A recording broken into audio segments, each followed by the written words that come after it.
एक बार मुनि विश्वामित्र समस्त सन्यासियों को बुला के एक स्थान पर उनकी सभा ली।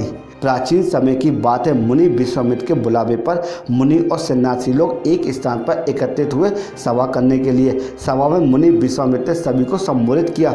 मुनि विश्वामित्र ने कहा कि हे मुनि, आश्रमों में दुष्ट राक्षस यज्ञ करने वाले हमारे लोगों को अपना भोजन बना लेते हैं और यज्ञों को नष्ट कर देते हैं, जिससे कारण हमारी पूजा पाठ ध्यान आदि में परेशानी हो रही है। इसलिए अब हमें तत्काल इन कर्तव्यों से बचने का कोई उपाय अवश्य करना चाहिए। मुनि विश्वामित्र की बातों को सुनकर वशिष्ठ मुनि कहने लगे कि एक बार भी पहले ऋषि मुनियों पर इस प्रकार का संकट आया था। उस समय हम सब मिलकर ब्रह्मा जी के पास गए थे।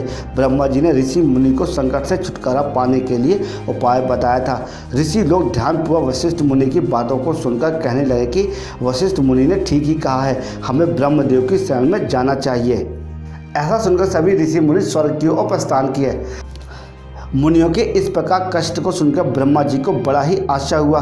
ब्रह्मा जी कहने लगे कि हे मुनि, राक्षसों से तो स्वर्ग में रहने वाले देवताओं को भी भय लगता रहता है, फिर मनुष्यों का तो क्या कहना, जो बुढ़ापे और मृत्यु के दुखों में लिप्त रहते हैं। उन राक्षसों का नाश करने के लिए श्री विश्वकर्मा जी समर्थ हैं।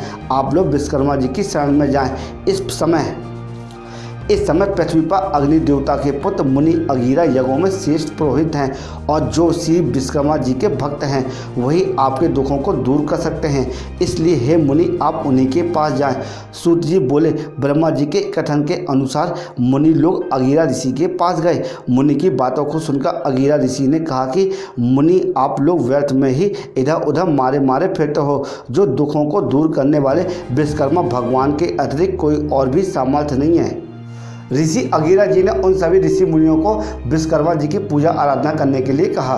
महर्षि अंगिरा मुनि ने कहा कि अमावस्या के दिन आप लोग अपने साधारण कर्मों को रोककर भक्तिपूर्वक श्री विश्वकर्मा कथा सुनो और उनकी उपासना करो। आपके सारे कष्टों को विश्वकर्मा भगवान अवश्य दूर करेंगे। महर्षि अंगिरा की बातों को सुनकर सभी लोग अपने अपने आश्रम को चले गए। तब पश्चात अमावस्या के दिन मुनि ने यज्ञ किया। यज्ञ में विश्वकर्मा भगवान का पूजन किया, श्री विश्वकर्मा कथा को सुना, जिसका परिणाम यह हुआ कि सारे राक्षस भस्म हो गए, यज्ञ विघ्नों से रहित हो गए, उनके सारे कष्ट दूर हो गए। जो मनुष्य भक्ति भाव से विश्वकर्मा भगवान की पूजन करता है वह सुखों को प्राप्त करता हुआ संसार के बड़े बड़े पद में प्रतिष्ठित होता है या उसे प्राप्त करता है।